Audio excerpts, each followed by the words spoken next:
How to share a YouTube video on Instagram story. Hello everyone, let's get right into the tutorial.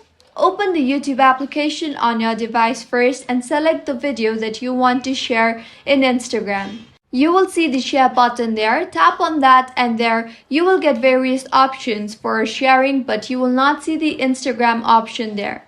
So in order to share the video in Instagram, tap on copy link, and once the link is copied to the clipboard, open the Instagram application and swipe right and you will be led to your story. Select a picture or just take a random blank snap and then tap on the sticker icon on the top right of your screen.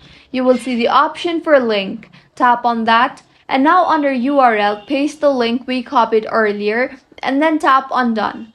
With this, the link has been added to Instagram, and now tap on your story, and this is how you share a YouTube video on Instagram.